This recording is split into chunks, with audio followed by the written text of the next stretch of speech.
Të nderuar pranishëm, të dashur miq, I had to speak in Albanian because we are live, so everybody is watching us.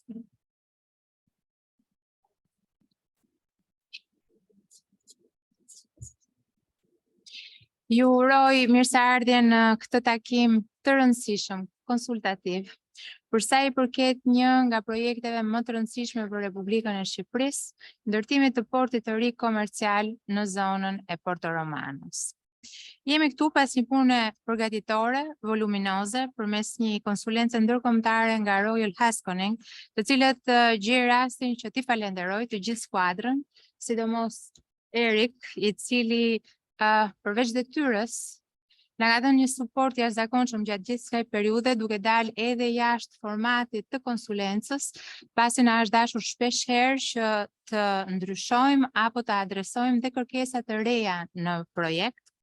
Gjithashtu, duhet thënë që tashmë kemi përmbyllur të gjitha fazat e rëndësishme të studimeve paraprake, analizat ekonomike, rilevimet inxhinierike, vlerësimet sociale, ato arkeologjike, duke qenë se ndodhemi në zonën e Durrësit, dhe padyshim të gjitha studimet mjedisore që janë një pjesë e rëndësishme dhe e pandar e të gjithë projekteve tona prej vitesh tashmë. Që të gjitha këto studime përcaktojnë standardet më të mira të fushës. Dhe këtu i referohen praktikave të gjithë pranuara nga Bergji dhe Bashkimi Evropian. Strategjia e qeverisë shqiptare për infrastrukturën detare dhe portuale është shumë e qartë dhe përmbledhet në 3 qëllime kryesore. Ato janë modernizimi i infrastrukturës në kompleksin portual të Durrësit, në zonën e Porto Romanos, pra aty ku do të vendoset porti i ri, një zonë totalisht industriale, një zonë ku parashikohet jo vetëm shërbimet portuale, por edhe një zonë e lirë ekonomike, e cila do të lidhet me një ekurudh prej 4 kilometrash dhe ku parashikohet që sipërfaqja në dispozicion të jetë 60 hektar për një zhvillim ekonomik të pakufizuar. Së dyti, zhvillimi i logjistikës dhe transportit detar si shtyllë e ekonomisë blu. Dhe e treta, pozicionimi i Shqipërisë si një vend strategjik në ndërlidhjen ekonomike dhe zinxhirët e furnizimit të Europës juglindore.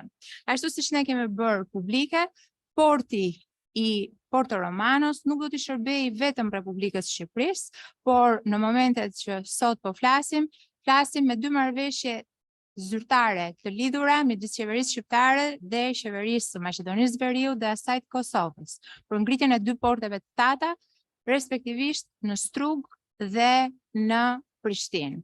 Por, sigurisht duke pasur parasysh që këto janë vetëm marrëveshjet e para dhe ne do të jemi të hapur për të shërbyer edhe vendeve të tjera të Ballkanit Perëndimor, të cilat do të shikojnë me fizibilitet të gjithë operimet e tyre përmes portit të Durrësit. Duhet kemi parasysh që 4 vitet e fundit na kanë dhënë një mësim shumë të rëndësishëm se si situatat paparashikueshme më parë, siç ishte rasti i pandemisë apo i krizës së krijuar nga agresioni rus në Ukrainë, mund të afektojnë të gjithë zinxhirin furnizues global. Dhe padyshim lindin një sër pyetjesh. Të gjitha vendet europiane sot janë përballë këtyre dilemave. Si do të furnizohemi me mallra, bazë dhe energji në të ardhmen? A kemi burime të diversifikuara dhe sigurta që na mbrojnë nga krizat dhe inflacioni? A mjaftojnë kapacitetet përpunuese dhe depozituese të mallrave dhe hidrokarbureve që kemi në dispozicion? A kemi teknologjinë dhe burimet e duhura njerëzore për të qenë konkurrues? A kemi ndërlidhjen e duhur dhe të mjaftueshme të hinterlandit? Portet janë infrastruktura kritike, ku këto sfida bëhen dita ditës edhe më të ndjeshme. Dhe në kohë krizash, qeveritë e përgjegjshme bëjnë pikërisht këtë. Investojnë në infrastrukturë kritike për t'u përgjigjur kërkesave të tregut vendas dhe atij rajonal për disa dekada në vazhdim. Po e bëjmë këtë me aeroportet, që tashmë kemi 2 aeroporte ndërkombëtare në Republikën e Shqipërisë dhe jemi afër dorëzimit të aeroportit të tretë, një nga aeroportet më të mëdha rajonal, atij të aeroportit ndërkombëtar të Vlorës. E kemi bërë këtë me sistemet tona rrugore dhe padyshim kemi nisur prej disa vitesh intensivisht bashkëpunimin me Bashkimin Evropian për të ngritur ose për të rimodernizuar dhe ringritur rrjetin ton hekurudhor, i cili do të jetë një nga instrumentet mbështetës të zhvillimit portual për atë që ne po diskutojmë sot. Për Shqipërinë dhe në këndvështrimin tonë për gjithë Europën juglindore, përgjigjja e këtyre sfidave kalon përmes projekteve të tilla, pra, si porti i ri i Durrësit në zonën e Porto Romanos, një investim ambicios, jo vetëm nga vlera monetare dhe për masat, por edhe më shumë nga ndikimi i pritshëm në ekonomi dhe në gjeopolitik. Nëse marrim për referencë portet e Europës së Veriut, ekspertët e fushës janë të mendimit se një port konkurrues është në gjendje të kontribojë në mënyrë të drejtë për drejtë dhe të tërthortë deri në 3% të prodhimit bruto vendas në ekonominë e një vendi detar. Në këtë këndvështrim, porti aktual i Durrësit nuk merr dot notën kaluese në kushtet që jemi sot. Përmes kompleksit të ri portual Durrës Porto Romano dhe me një autoritet portual i cili mbikëqyr të dyja portet, edhe portin e marinës jateve, pra portin ekzistues i cili transformohet në një port modern të marinës jateve, edhe portin e ri i cili do të ndërtohet një port komercial modern që ndërtohet në zonën e Porto Romanos. Disa shifra që ilustrojnë përmasat e kësaj ambicie realiste të qeverisë shqiptare janë se një investim që ne parashikojmë sot, por që edhe mund të kalojë këtë parashikim, është rreth 390 milion euro.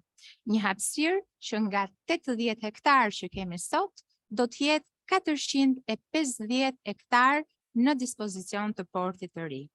Një thellësi kanali prej 16 metrash për të ofruar përpunimin e anive të mëdha që deri sot nuk kam pasur mundësi që të përpunoheshin në zonën e Durrësit. Një terminal i ri kontenierësh, i cili trefishon kapacitetet aktuale dhe mundëson automatizimin e proceseve. Një park logjistik në formën e një zone të lirë ekonomike prej 60 hektarësh, i cili do të lidhet me kalatat e portit të ri përmes një ekurudhe 4 kilometra. Dhe më pas do të lidhet me ekurudhën qendrore, atë që ne kemi nisur ndërtimin, që është ekurudha Tiranë-Durrës, për të lidhur më pas me ekurudhën e korridorit 8 apo me ekurudhat që do aksesojnë Veriun, siç është ajo Vor-Hanihotit apo ekurudha Durrës-Prishtinë. 2 terminale logjistike, porte të thata në Prishtinë dhe në Strug, ashtu siç e përmenda më parë, dhe çfarë është e rëndësishme për të përmendur, një bazë autonome detare për forcën tonë detare dhe për forcat aleate që aderojnë në NATO. Ky është një nga aspiratat që ne kemi. Kemi hyrë në diskutime me selin qendrore të NATO-s, kemi bërë prezantimin ton atje bashkë me Royal Haskoning dhe shpresojmë shumë që të kemi një miratim për shtimin e këtij projekti edhe me facilitetet e NATO-s, që do të jepte zonës Porto Romanos, siç thash, jo vetëm një vlerë të jashtëzakonshme ekonomike, por edhe një vlerë gjeopolitike. Kështu që sot me të vërtetë ndihem e lumtur që gjendemi gjithë së bashku në këtë tryez dhe numri i shumtë i vizitorëve tregon interesin e madh për këtë projekt. Dhe ne kemi vendosur që këtë projekt ta ndërtojmë në një bazë transparence, duke nisur nga përzgjedhja e konsulentit ton, e cila u bë me një garë ndërkombëtare, dhe kështu të gjitha hapat në vazhdim. Ndoshta kjo është hera parë që një projekt i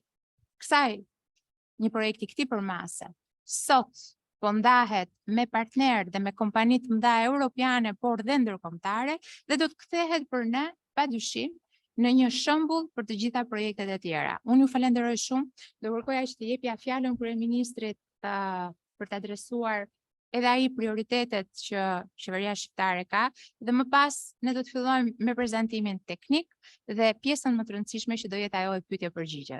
Faleminderit për vëmendjen.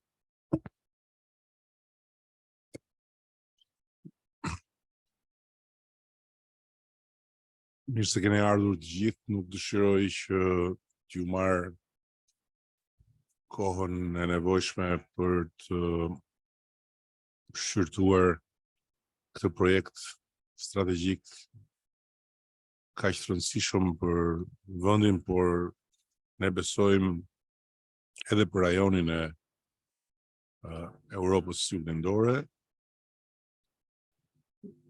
Dhe dua t'ju falenderoj sinqerisht për ardhjen deri këtu, për këtë prezantim ballafaques të natyrës tekniko-financiare, çka në këndvështrimin tim tregon jo vetëm interes, por edhe besim. Dhe duhet t'ju siguroj që ne jemi shumë të vetëdijshëm qoftë për paragjykimet me të cilat duhet përballemi, kur është fjala për të hapur ekonominë tonë dhe për të hapur dyert dhe dritaret në mënyrë që të gjithë ata që duan të përfshihen në zhvillimet tona ekonomike t'i gëzojnë këto mundësi. Ashtu si kundër, dua po ashtu t'ju siguroj se në provën e fakteve, të gjithë ju do të mund ta shikoni në vetë parë se pse unë ato i quaj paragjykime dhe jo perceptime të bazuara në realitetin e përpjekjes sonë për të pasur procese transparente, për të pasur procese me integritet dhe për të pasur procese që në fund shpërblejnë pikërisht ato shtylla që i kanë bërë kompanitë tuaja të jenë kompani me kaq shumë zë, që janë nga njëra anë konkurenca e lirë dhe nga ana tjetër merita mbi bazën e konkurrencës. Natyrisht që për ne si vend i gjithë ky është një proces i shtrirë në kohë. Ne vim nga një e shkuar që nuk ka qenë as pak bujare me ne dhe 3 dekada të rrugtimit ton në përpjekje për të ndërtuar një Shqipëri moderne, funksionale, demokratike dhe një ekonomi të hapur dhe konkurruese për të gjithë. Mund të konsiderohen shumë, por mund të konsiderohen edhe shumë pak si rezultat i matjes së nivelit të eksperiencës. E pikërisht për këtë arsye, duke qenë vetëdijshëm që eksperienca ka shumë nevojshme nuk është në anën tonë, ne gjithmonë më shumë jemi referuar ekselencave ndërkombëtare dhe në këtë rast një ekselencë ndërkombëtare të padyshimit me reputacion të pa diskutueshëm në nivel botror, siç është kompania Royal Asconic, e cila po punon intensivisht me një seriozitet, me një korrektesë, me një kapacitet teknik dhe talent për t'u admiruar, dhe ne jemi shumë mirënjohës për këtë. Natyrisht që të jemi të qartë nuk po punojnë falas. Ashtu si kundër ju e dini që holandezët janë sa të zot aq edhe të shtrenjtë. Edhe nuk ka të dytë për aftësinë e tyre për të qenë tregtar fitues, por hiri i të vërtetës e do të thuhet që në fund të ditës e meritojnë ato që marrin. Dhe kështu që nuk kemi asnjë regret që po i paguajmë këta jo dhe aq lirë. Dhe besoj që kompania është një nga arsyet mos kryesorja, shpresoj të jetë një nga arsyet mos jetë kryesorja që juve keni ardhur këtu me besim. Dhe unë dua t'ju siguroj që Ne jemi shumë të nderuar që ju kemi juve këtu. Unë kam këtu përpara listën e kompanive, të cilat, siç e tha zonës kryeministrja, kanë një shtrirje gjeografike goxha mbretëlënse dhe 30 kompani të kësaj fushë, të gjitha të mbledhura këtu për të parë nga afër dhe për të bërë pyetjet e nevojshme të natyrës teknike dhe financiare. Një projekt si ky yni thjesht na mbushin me optimizëm edhe me kënaqësi. Dhe të jeni të bindur që edhe pse në fund vetëm një kompani do fitoj, kjo do të ndodh si rezultati i një procesi i cili juve do t'ju bëj të riktheheni në Shqipëri me shumë më tepër siguri se sa keni ardhur herën e parë dhe me shumë më tepër respekt, sepse ne jemi të vetëdijshëm që për ta bërë Shqipërinë vendin që meritojnë fëmijët tanë, kemi nevojë për partner të duhur, për partner me eksperiencë, për partner që në vendet e tyre kanë treguar se çfarë janë zot bëjnë dhe ju jeni të gjithë të tillë. Kështu që po e mbyll me kaq dhe ju siguroj që edhe pse ju keni parë plot prezantime, keni parë plot konsulente, keni parë plot inxhinier, keni parë plot ustallar, do keni mundësinë të ndiqni një prezantim dhe të përjetoni një eksperiencë unikale. Unë kur e kam ndjekur për herë të parë prezantimin, shpresoj që edhe të kenë përmirësuar në një gjë rrugës. Realisht jam impresionuar sepse më zhdukur sikur po prezantonte një studio, një atelier e rilindjes në Firenze. Janë vërtet ustallar të një niveli mahnitës. Kështu që me këto fjalë, që nuk do ulin as 100 darkë çmimin e projektit, jam i sigurt se këta kënaqen me fjalët e mira, po në fund tek fatura nuk bëjnë asnjë skonto fare. Vetëm se hakun nuk ta han asnjëherë, kjo nuk diskutohet. Testing my language capabilities, learning language capabilities. Qartë. As nuk e dëgjoj për kthimin fare, se është i përqendruar tek prezantimi. Edhe nuk ka faj se ky me rrogësh në fakt, se janë tjerët që e shfrytëzojnë edhe këto hollandez të tjerë.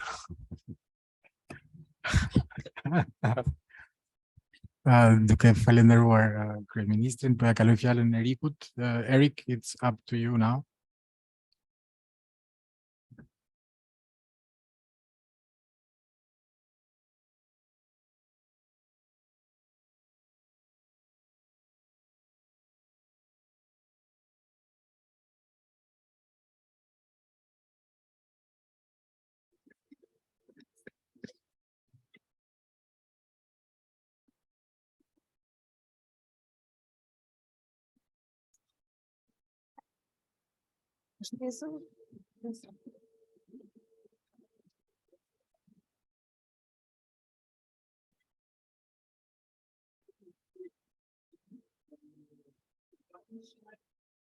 Albanian partner, Upcons and ourselves have worked really as a team to get to this very important moment, because I think this 1st of February 2023 is a key moment in the project. After a lot of hard work, we finished the master plan. We are now at the stage where we basically soft launch the tendering for the construction of the initial phase 1 development of this project. And this is a key project for the country. I mean, the presence of the Prime Minister says enough. The fact that for the country, this is a key project. And in my first meeting with the Prime Minister, I think he emphasized and he summarized it precisely. He said, this is a game changer for the country. So the fact that this is a game changer, I will explain in my first part of the presentation. The presentation is in 3 parts. I will do the easy part. That's also the reason why I don't wear a tie. The 2 more difficult parts are done by colleagues who wear a tie. Jurian will do my Royal Haskoning colleague Jurian. He will explain on technical details of the project, key issues on technical content. And our UPCONS colleague, Albert Kappers, he will then do the last part of the presentation, mostly to do with the project finance element of this tender and some procedural issues like time program and related subjects. So I will do the easy part. I will try to, in a couple of slides, give you the broader context of the project so that everybody is aware of the setting and the importance of the project. Let's see whether I can manage. Yeah. So I'll go back to the first slide. 4 logos. Most important logos are on the right side. So in the end, the successful contractor will enter into a contract with the Ministry of Infrastructure and Energy. So the logo in the middle. The ultimate project beneficiary is the APD, the Dutch Port Authority. And on the left side, it's our team, Royal Haskoning DHV, with our partner UPCONS. We are in a joint venture, and we have been engaged for the master planning and the detailed design of phase 1. That is more than a year ago. We basically went through the same tendering cycle as some of you will now experience through an open 2-stage tender procedure.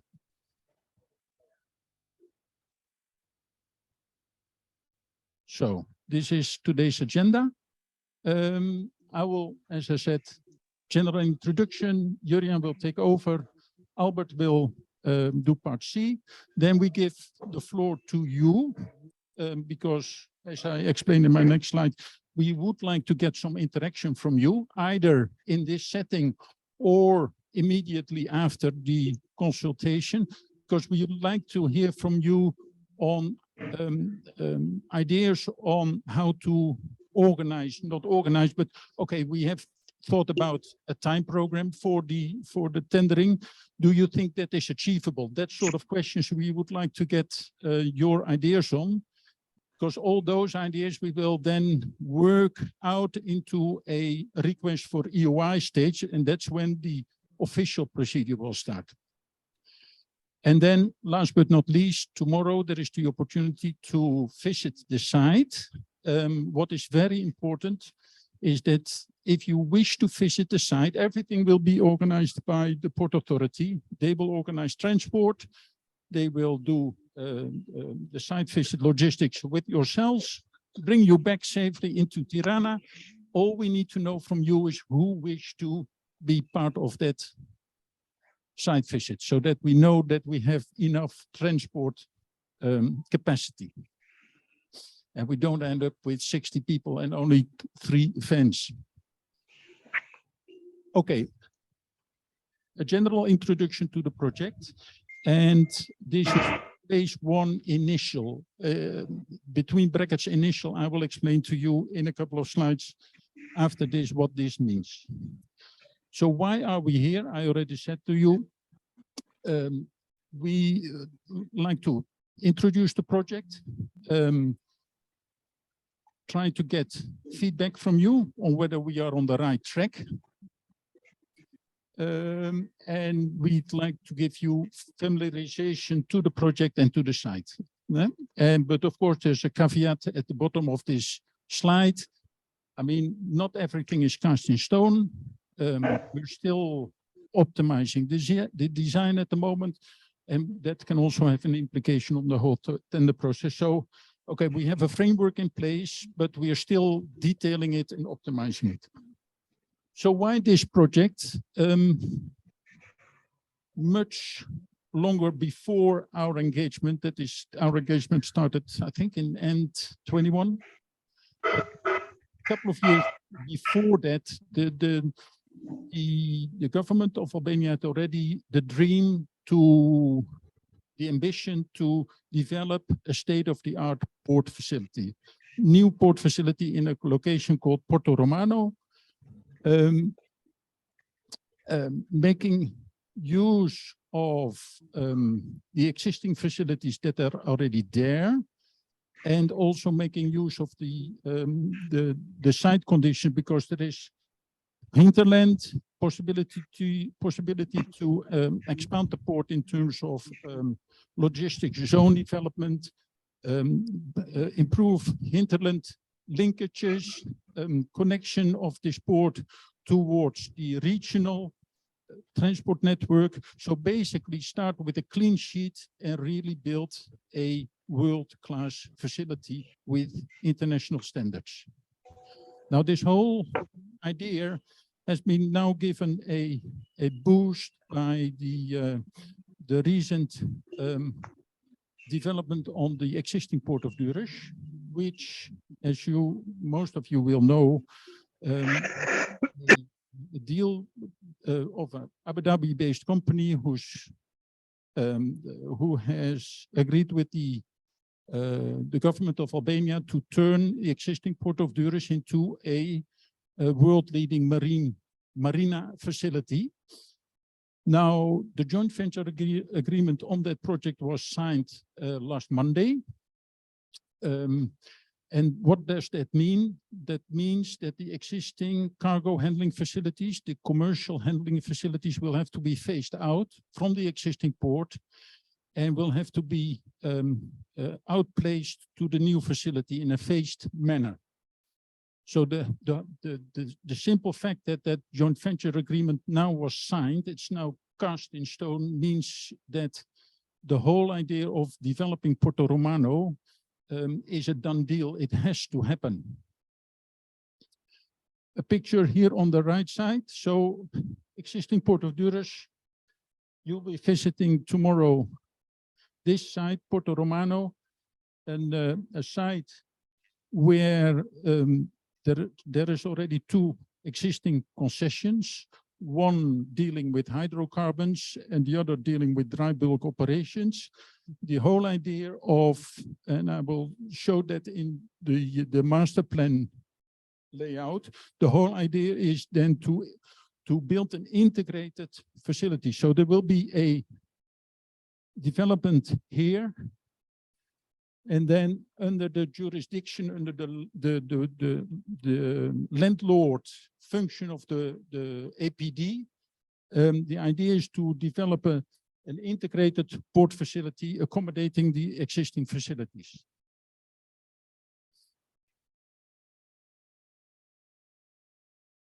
This is the vision that we received as part of our consultancy RFP. So that the idea is to develop a world-leading port, green, good connections, making possible integration of logistics facilities, and basically creating a gateway for the region, for the Western Balkans. Thereby making possible linkages to regional transport networks, and also, very importantly, linkages to be developed inland port facilities in Northern Macedonia and Kosovo.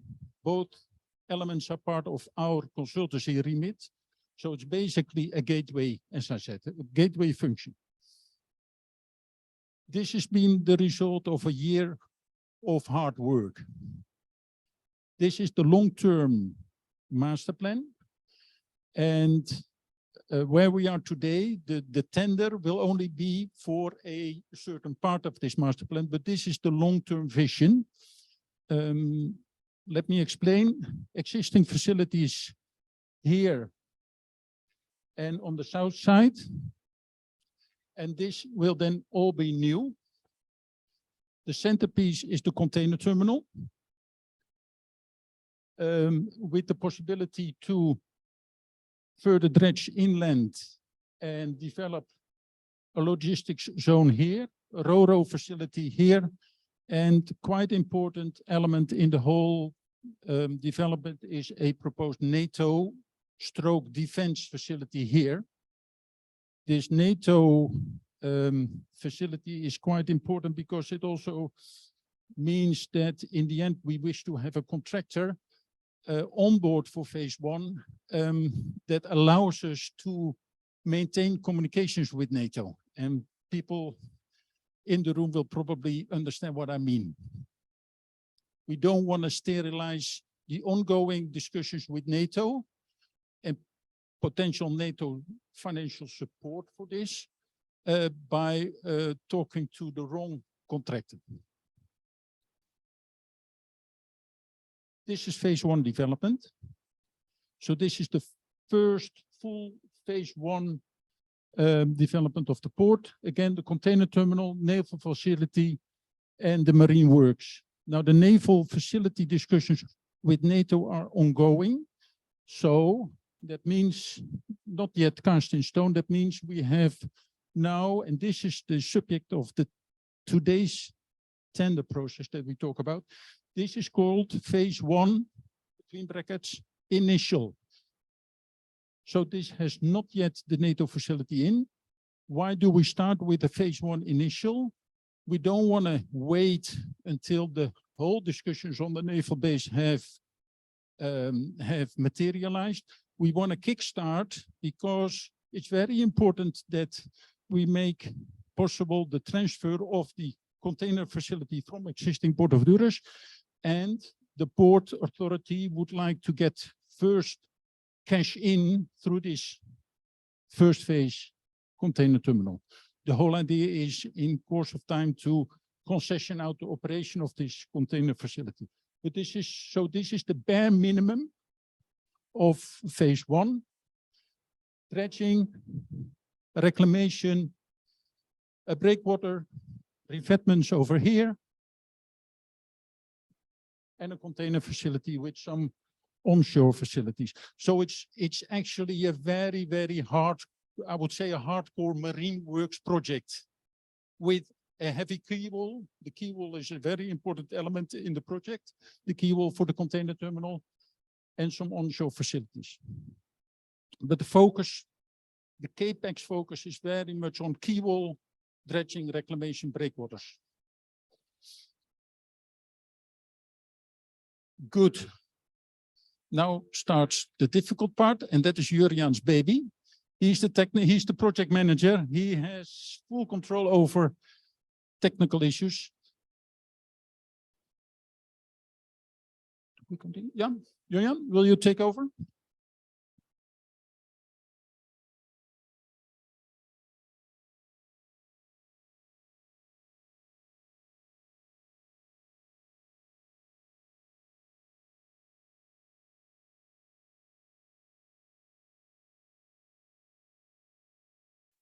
Thank you very much, Eric, for giving me the floor, and thanks for allowing me to explain a bit more about the technical scope of work of phase one initial.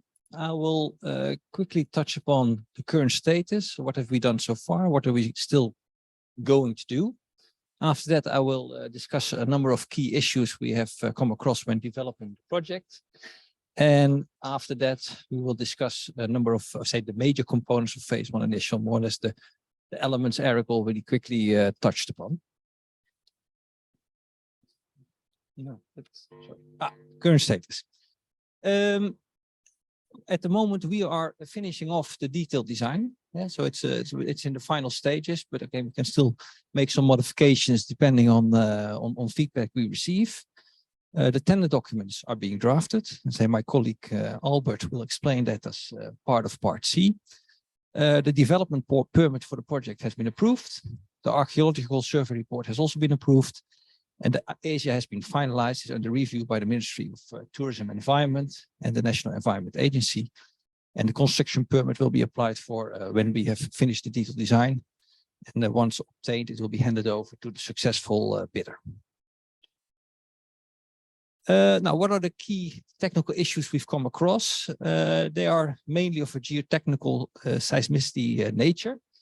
What you see on the right, this is the image here, is that there is a fault line more or less running through our site. On the left of the fault line, the material, the native material is sandstone, mudstone, and siltstone, quite fragmented, quite weak. On the right-hand side, where we've planned the major port infrastructure, we have got sandy silts and silty sands. So it's an area which has quite a number of challenges. The fault line is quite active. As recent as 2019, there was a major earthquake in this area, magnitude of 6.4 on the Richter scale. The epicenter of the earthquake was not far from this site. So it's really, in terms of seismicity, quite a challenging site. In combination with the subsoil, which I just described, right off the fault line, where we've planned the major port infrastructure, we've got sandy silt and silty sand. So there's quite a lot of potential for liquefaction and slope, say, stability, instability issues. If we look at the key structure, then, as I said, the major port infrastructure will be constructed to the right of the fault line, where we have the sandy silts and the silty sands. So we need very long piles, up to minus 70 meter char datum, to limit the size of the width of the key structure, which will be, in our view, a decom pile structure. We need quite a steep slope, which will be quite a challenge to build and to keep stable. And the key structure is at this moment located in an area where it's land. Yeah, so how to build it in the best way, that's where you guys come into play. I mean, you know best. There are various ways of building it, and that will be, I think, quite a good exercise to see how it can be built to the best, in the best possible way. What's happening? Okay. Dredging and disposal. The volume which needs to be dredged is very significant, 8 million cubic meters approximately. Now that can be done in different ways. Disposal is also a challenge. We are looking at onshore disposal, but also offshore disposal. Hopefully, part of the material can be reused, probably as surcharge material. As fill, we think the properties are not that good. Yeah, so we fear that it cannot really be reused. So probably we also need to bring in some fill material from outside sources. Can be on land, can be from the offshore. The image here on the right shows a few quarries, and in the onshore area, Kruge is quite famous for rocks. But others say more fill material source could come from leckage or the other two. Yeah. The major components of phase one initial: breakwater and revetments, dredging, disposal, and fill, quaywall, as we mentioned, and terminal infrastructure. Now, the breakwater is more or less the orange hockey stick in the north part of the site. That will be a rubble mount structure. I think the armor stone, the largest armor stone, is between 3 and 6 ton. The revetment, the yellow line, will also be made from armor stone, quite a light grading. At the head, it will be a bit heavier than at the back. Under the key structure, probably a concrete block mattress. What else? I think that's it on the breakwater. Dredging and disposal, the 8 million I mentioned is coming from the blue area. So the access channel, the turning basin, and the eastern basin. Where can we dispose this material? Onshore. We've indicated a few areas. We're also seriously considering offshore disposal. Material which is good to be reused as fill could end up in the green and potentially in the red area. But as I said before, I think the quality of the material is not good enough to be used as fill, but as surcharge, it could probably be used. Fill area and ground improvement. Our main focus is on realizing as quickly as possible the container terminal. So that needs to be brought up to a level of char datum +4, more or less, top of pavement. It also needs to be improved to reduce long-term settlement, differential settlement. So we envisage PVD drains, a surcharge, rolling surcharge to achieve, say, the target values. Not unimportant is the ground improvement on both sides of the basin. On the northern part, we need to improve the ground where the key is to prevent any slope stabilities and liquefaction issues. I will show a cross section in a minute in which we show our design of the quay and the ground improvement proposed. A similar ground improvement, stone columns, will be located on the southern part of the basin. And that is to prevent any kind of slip failures, instability issues, which could threaten the tank farm. Yeah. The key structure, as I said, we are proposing a decompile structure, concrete piles built in situ, probably up to a level of -70 meter char datum. The other kind of columns are stone columns over a width of approximately 125 meter to a depth of -35 meter char datum. A slope 1 in 3 to limit the width of the deck. And a concrete block matters as a slope protection. On the right here, the location of the quay wall, 360 meter long in this initial phase. And I think that the depth of the basin is initially -13.2, but it will be designed for -14.3 in the future. There will be future deepening needs to be taken into account. The terminal infrastructure, this is the layout we have developed. This is a kind of a transition. Ultimately, and that is also shown on the master plan, we'll have an STS RTG operation. But in the beginning, when the volumes are still modest, we will have a mobile harbor crane and a reach deck operation. And what we've tried to achieve here is designing with the future in mind. We don't want the client, when he transitions from one operational concept to the other operational concept, that he needs to do a lot of kind of changes to the capital infrastructure. So the stacks, the slopes, the utilities are all designed for this STS RTG operation. Yeah. Now, what do we see more? We see all the red dots and squares. That is a number of buildings, quite simple one-story buildings. Some other facilities. We've got a road coming connected to the road network coming to the site. We need to bring power in. We need to bring water in. Ultimately, we'll have a rail connection, which will be to the north here, between the road and the image here. We'll have a rail connection connecting the container terminal to the wider rail network in Albania, but also further afield. That's buildings, quite, as I said, quite straightforward buildings, one-story buildings. Will need to be constructed as part of phase 1 initial. The Asia studies, as said in the beginning, the Asia is under review by the authorities. The Asia was conducted on the basis of national and international standards, so we're quite confident they can stand up to the requirements of the banks. Yeah. Once the Asia has been approved and is finalized, we would expect the contractors to make an environmental social action plan, which ultimately will need to be approved by the contracting authority. I think this brings me to the end of my part, and I would like to hand over to Albert.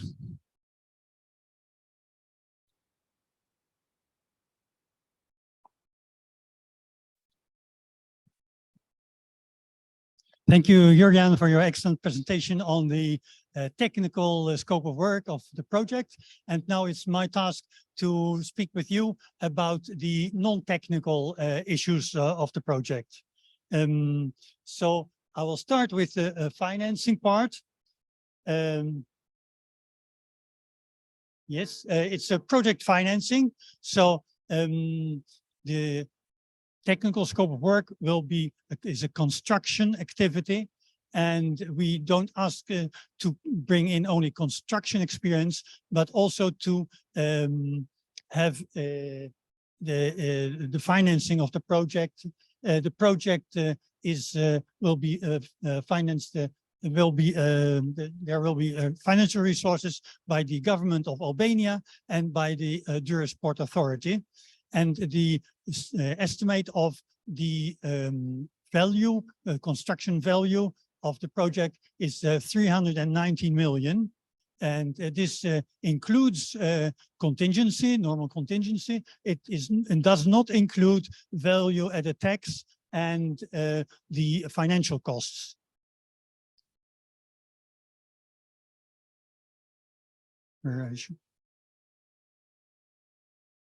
Yeah, please. Yeah. Okay. Yes. So this is the players during the project. There is the government of Albania and the Port Authority and the build and finance contractor with its financial institute and the insurance company. And these players will realize the project. And the government of Albania is involved by two grants. One grant of 90 million euro is going directly to the contractor during the construction period, so during the first 3 years.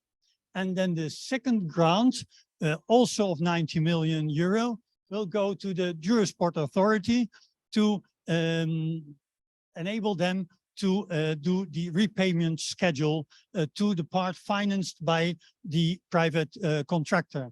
So there is an involvement of the government of Albania of 180 million euro, and the contractor is asked to bring in 300 million euro as a private financing.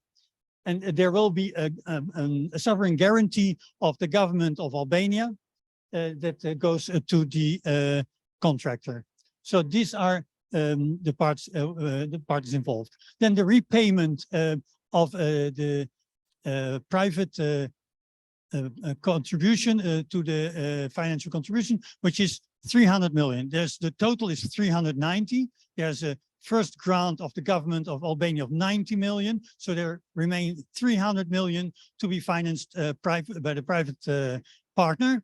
And then the Port Authority receives 90 million. So the Port Authority, 300 minus 90, remains 210 million plus the financial costs, the interest rates that shall be paid by the Port Authority from its normal income.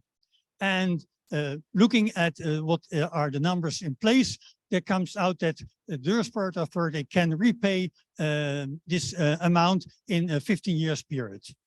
So that is the financial part. Then we come to the PPP process. PPP, why PPP? It's not concession, it's construction. But it's not only construction, it's also financing. So that makes that it is called public-private partnership, because the private partner brings in also the financing. And therefore, the Albanian law, the concession and PPP law in Albania will be followed.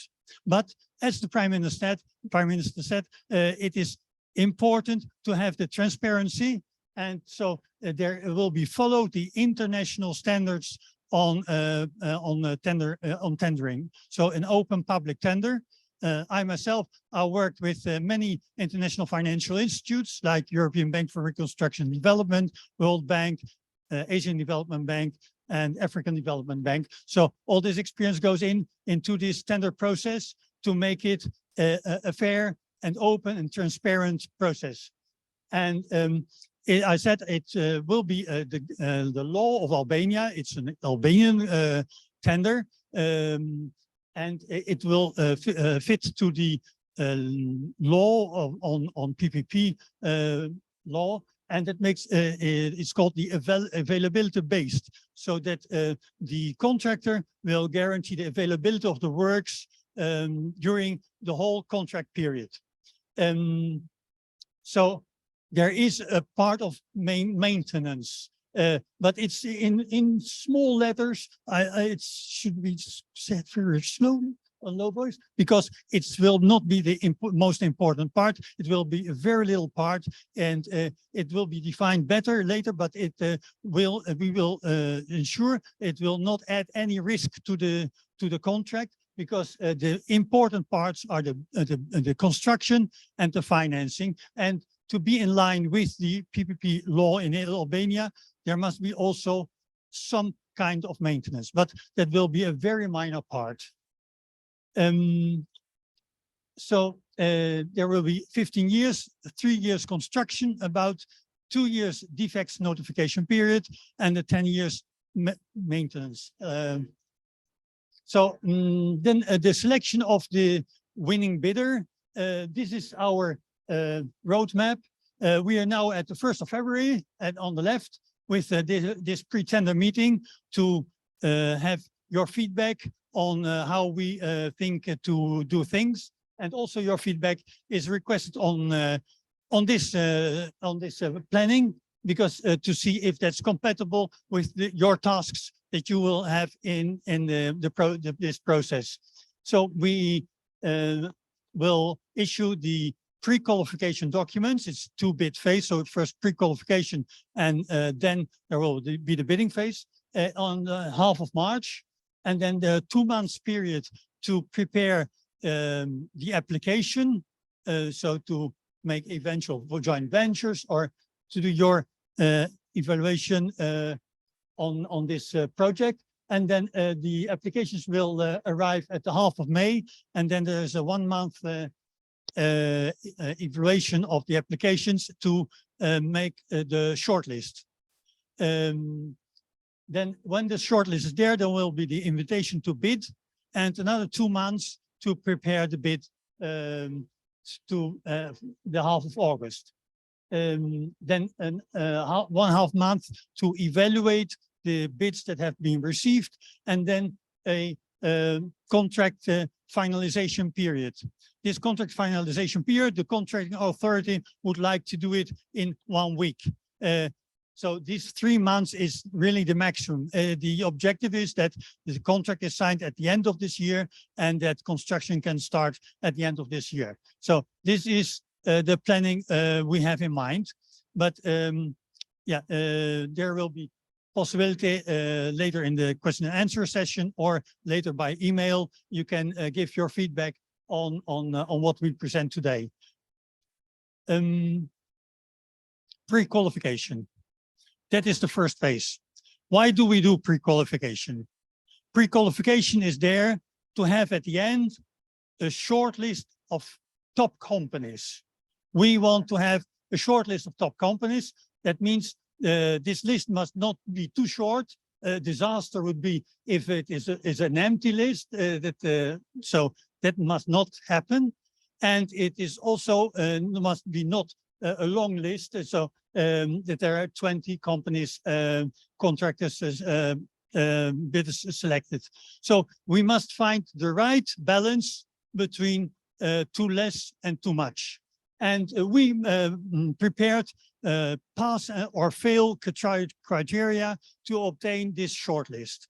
And also here, your feedback is welcome. If we, according to you, we succeeded to put in the right criteria to have this shortlist of top companies.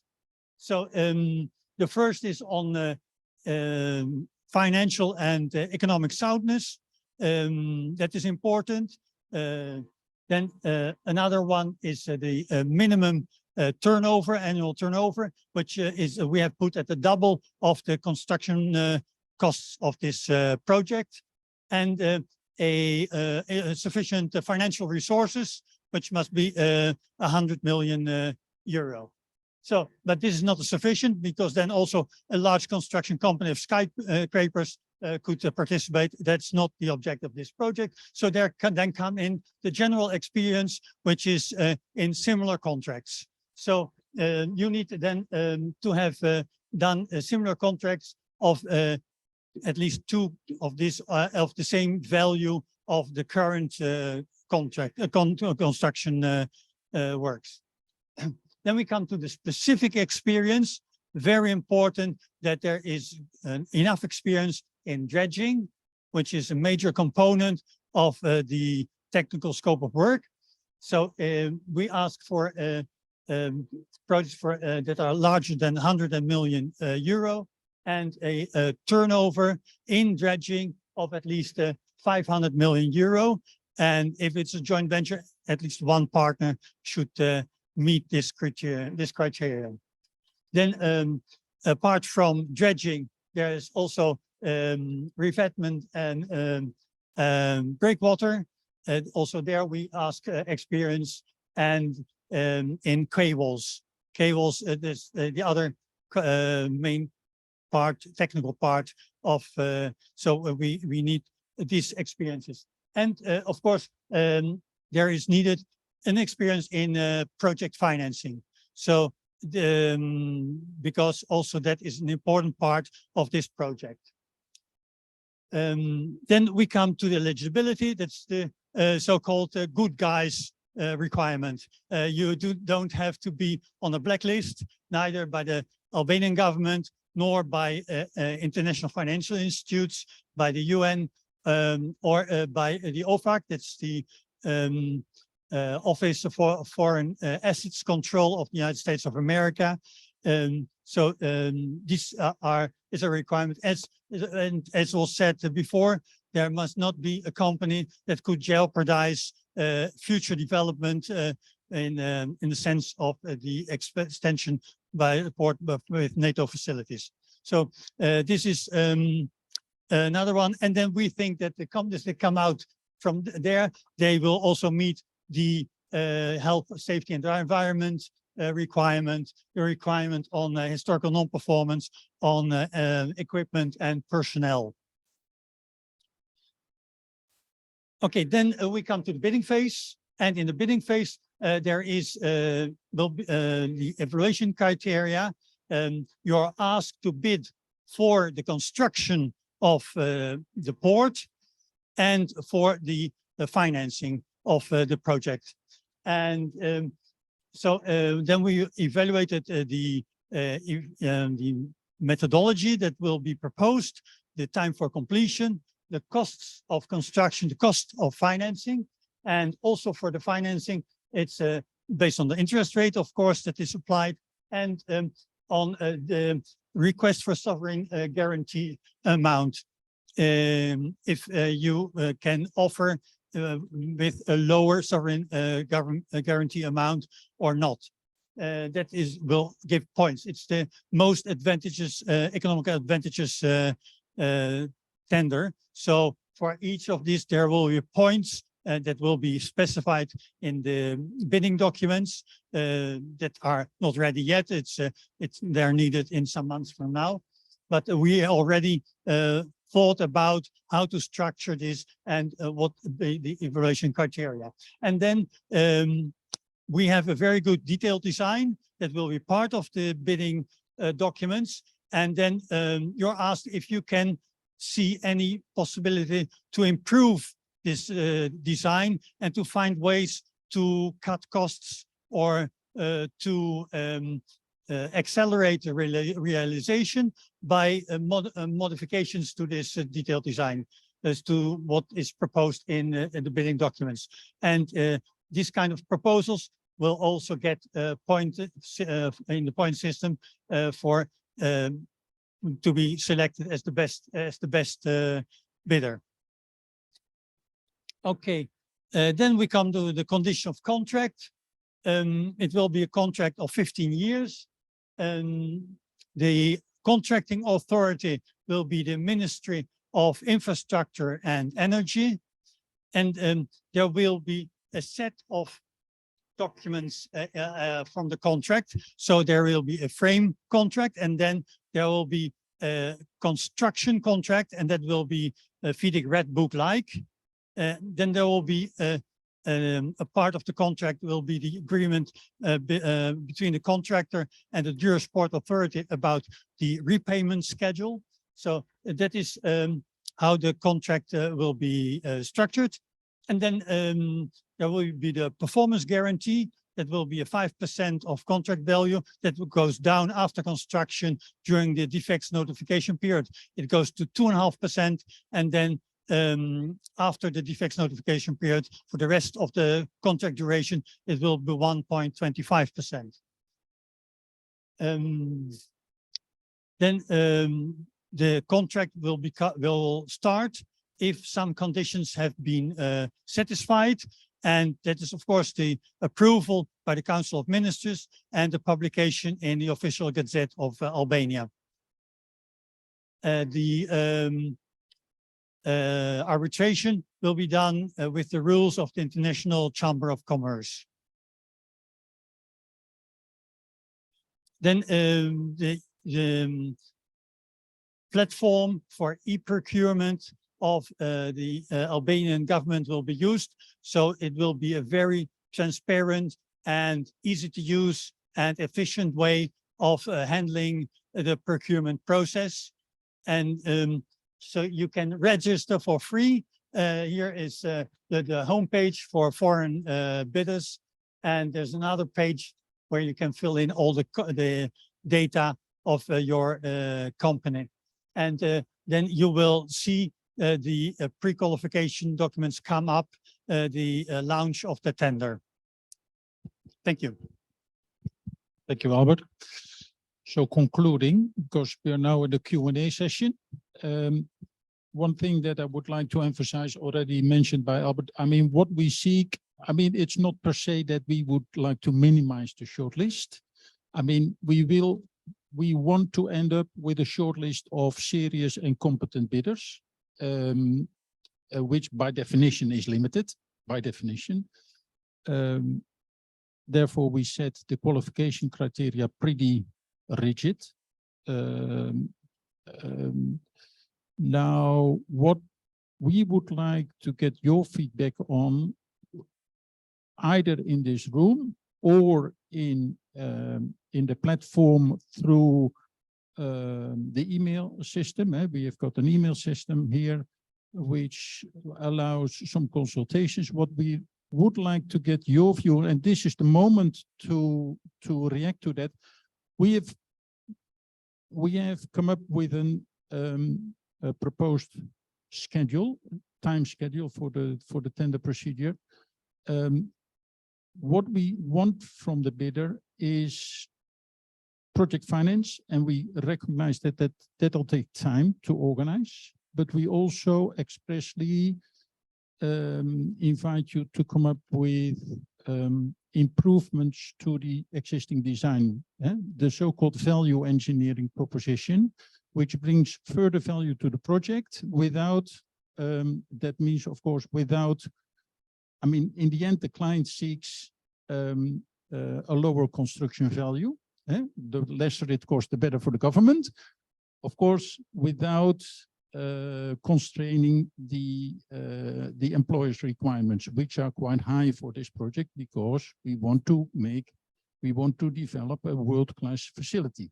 But I mean, there's a lot of experience in this room, a lot of global experience. What we seek from you is ideas and suggestions to make it even better than we have now done. And we want to give you the opportunity. I mean, we realize that if we constrain you too much in time and put you too much under time pressure, that we don't get the maximum benefits out of this. So we want to give you ample time to get the maximum out of you in terms of those elements. At the same time, Ms. Baluku wants to start with the construction tomorrow. So we are between those extremes. Give you enough time to get the maximum experience out of you and ideas, suggestions, and at the same time try to start construction tomorrow. So the floor is the floor is yours to speak up. Again, if you don't want to speak up, we have a platform. We will give all of those entities registered. We will give you access to a platform where we will receive your suggestions. We will review your suggestions. We will elaborate your suggestions into an improved request for EOI document. Yeah, okay. Enough talk from my side. Anyone wanting to speak up? My name is Kerem from SSB. I have 4 questions, one by one. You said the minimum annual turnover in each of the last 3 years is 780 million euros. If we make a JV, is it going to be combined or is it for each partner? This is first. Second one is related with the first. You said 2 contracts for the lead contractor of similar nature completed last 8 years, 390. Is this for each contract or is total of 2 contracts? The third question is sovereign guarantee. Is it going to be on the 210 million euros? And the last question is, can we have the copy of this presentation?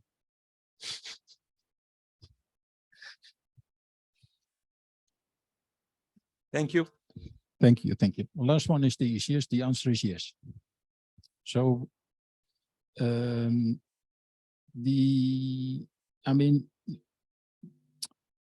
our colleague Albert has given you a slide with the qualification criteria. And of course, it's a bit I would say, I don't know whether that is the right word in Albanian, it's a bit staccato style.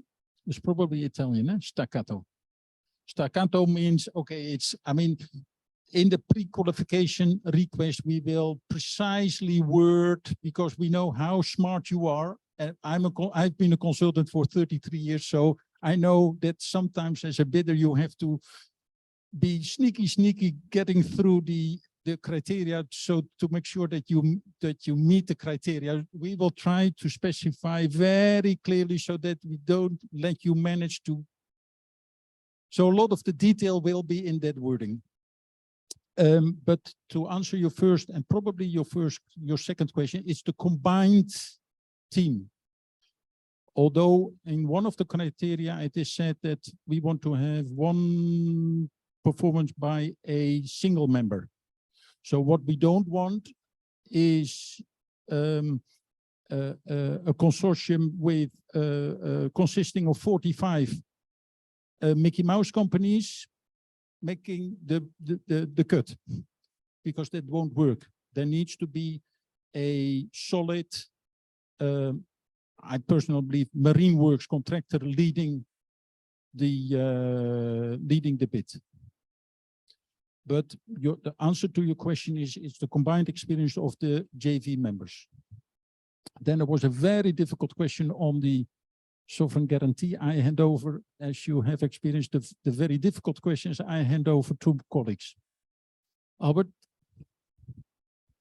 Yes, the sovereign guarantee will be cover a part of the 210 million euro, which is because the Port Authority has autonomous availability from its normal income to guarantee the loan.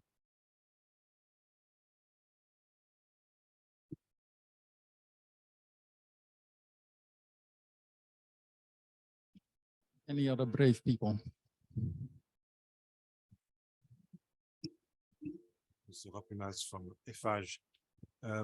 Thanks very much for your explanations. We are very much interested. I'm a bit surprised about the time schedule that you have announced. You are requiring us probably to improve the design, and you are giving us 2 months to do it. Apparently, if I well understood, I think you maybe should reconsider your point, and instead of having 3 months for the contract finalization, to reduce it to a very couple of days, and to give us the time to build seriously on a technical point of view. Yeah, so I'm actually very happy that you raised this question, because it's one of the questions that we discussed prior to the meeting. And by making it pretty, let's say, explicit, we basically invited this question. So what we are doing over the next couple of weeks, and we need to find out what is the best mechanism for that, is to send serious bidders advance information so that this process for value added ideas, that process can start earlier than the official request for proposal stage.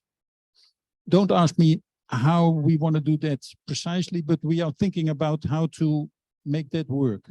So that I agree with you that that tender period of 3 months is tight. Unfortunately, it's also in the middle of the summer period. So that's another challenge.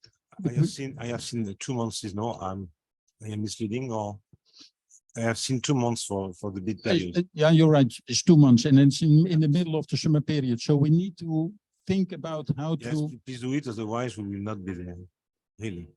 No, because if you want to have a technical solution which is viable and in which we go to details of constructions, we need time. Otherwise, we will not be competitive. Huh? This is a risk. Because if we do not have sufficient time, we will make some contingencies on our costs as well. And this is not the advantage to the foreign clients. Yep. No, but that's a very useful suggestion and a very useful contribution from a very serious player. And we will definitely take that into account. Because it's not in the client's interest to put, as I said, I'm repeating myself actually, to put you too much under pressure, because then we don't get the maximum out of you. Thank you.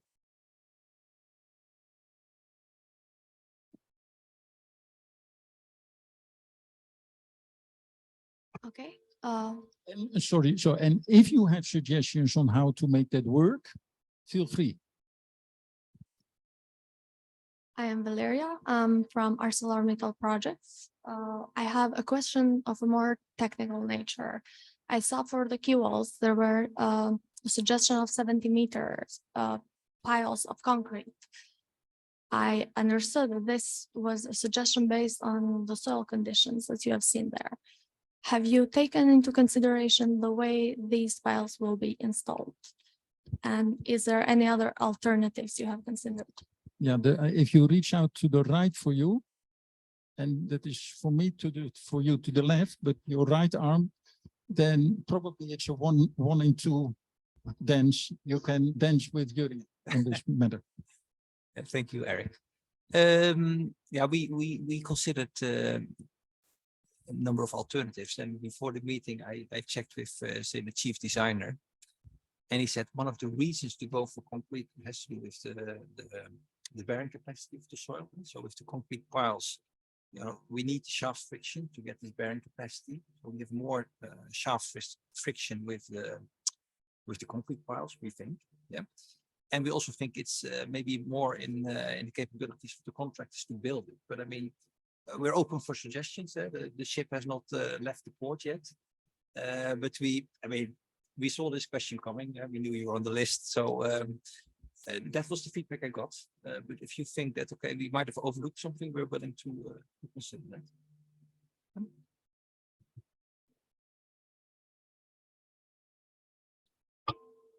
I have a question. My name is Katalin from Boscales. For the part for contract, I saw you mention something about 10 years maintenance being a small part of the project. Can you elaborate what you mean by maintenance? Yeah, I cannot give I mean, that is something that we still need to, on the one hand, there is this, as Albert explained, there is this legal requirement to have during that 10 years period, a sort of ongoing commitment, legal commitment from the contractor. Now we are trying to discuss and to think about what that could mean. We want to I mean, of course, we don't want to have the contractor be responsible for maintenance of the entrance channel. I mean, then you open up a can of worms that reasonably you can only price at a very high level, and then we will definitely be in problems. So we are trying to minimize the maintenance requirements so that it can also be priced by you, and there we don't suddenly introduce a large risk item in the bill. It's a very vague answer, I realize, but that proves the fact that we haven't been able yet to think it carefully through. If you noticed in the evaluation criteria, there is no mentioning of maintenance because we think it's a very minimal part. It's the legal requirement to meet something, and we still have to go to dive into the detail of what that exactly means. And second, my point is same as the gentleman from FH. I think that a longer period of time to prepare a good bid would be required, as well as a longer period of time for you to evaluate the bids, because from past experience, I think everybody in the room knows that there will be questions and answers, and that goes quite a long time. So Eric explained from the beginning that we know that the time it's very short, but we have two projects that are connected with each other, which is the Marina of Douro and this project from one hand. To the other hand, this in all points of view, it's well equipped with all the studies by creating as such a commodity to all participants that they already have a part of the project ready. We understand this. Of course, this is a table that we will take suggestion and we will reflect some of them, but time matter for us. This is something that everyone should understand. In this project, time is precious for us, and we want to keep this time frame. But of course, we can discuss further if will be needed some extension, but not from 3 months to 6, of course. So I'm talking about some weeks maybe. Thank you. Just to add up a few elements to what the Deputy Prime Minister said. There is a way, there's a legal way, and we are considering it together with Eric and the team to make available information well beforehand. Okay, and that would give you, the necessary time so that you get that basically that close to 6 months. To prepare the bid. We need to sort out the legalese about it because, you know, it's a complicated process, but it's something that we are taking into consideration, as Eric said. Thank you very much.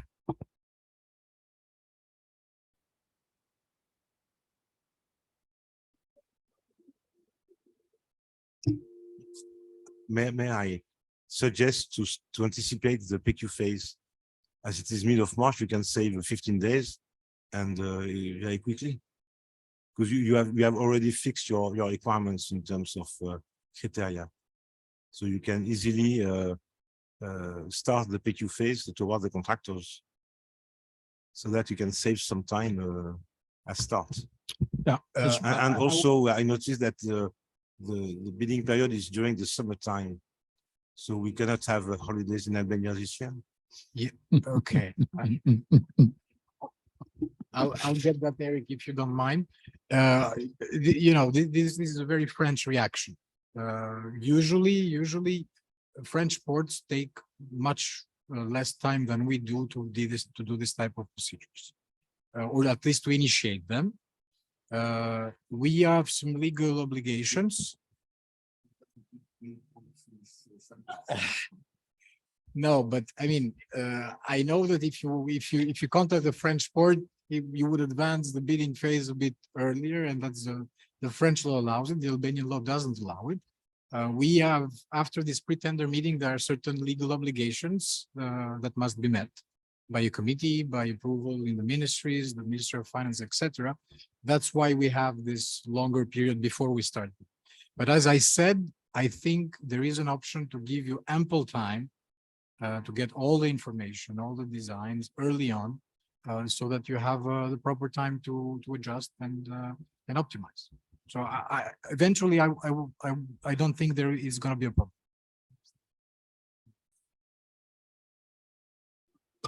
On the other hand, we can also have vacation here because I saw that it's beautiful, so during summertime.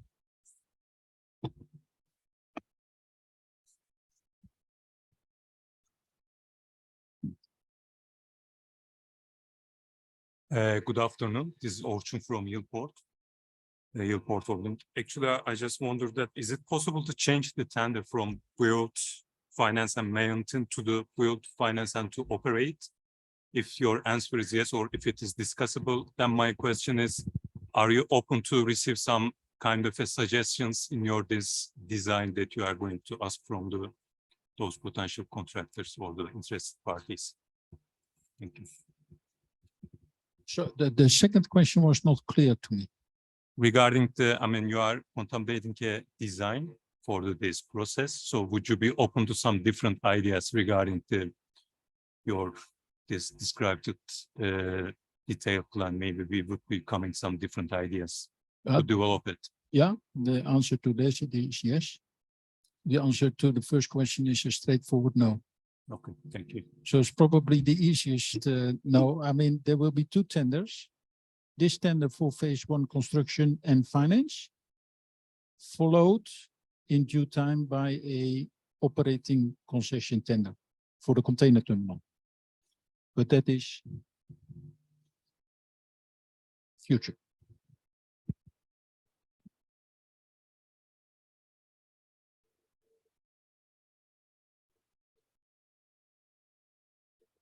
All right, I suggest that we give the time to all our colleagues to digest all this information and maybe have also a coffee break to give the time to the Prime Minister and Deputy Prime Minister, and we can resume, but also through the platform, of course, it's always there. Yeah, maybe, yeah, indeed. Let's do a cup of coffee and then digest. And then we do, after the cup of coffee, the last slide on the site visit tomorrow.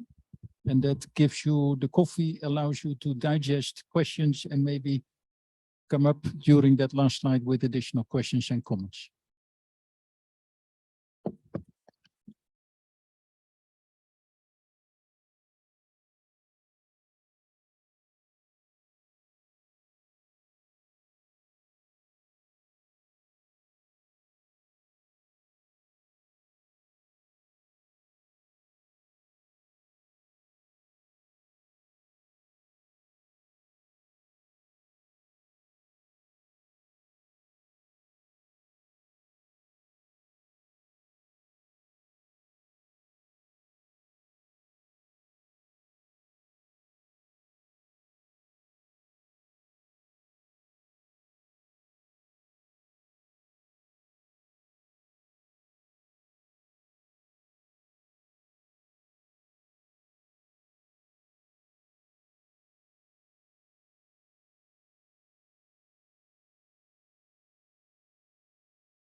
Ladies and gentlemen, shall we do the last and final slide?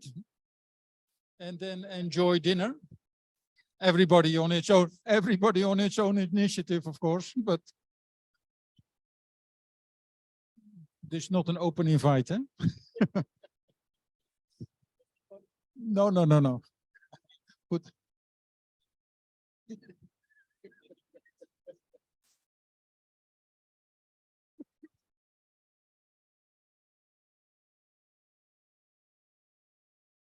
Jurian, will you also sit down? So we only have one slide to go, and that is the logistics for tomorrow. Eric, you don't want to invite a second round of Q&A? No, I think on the Q&A,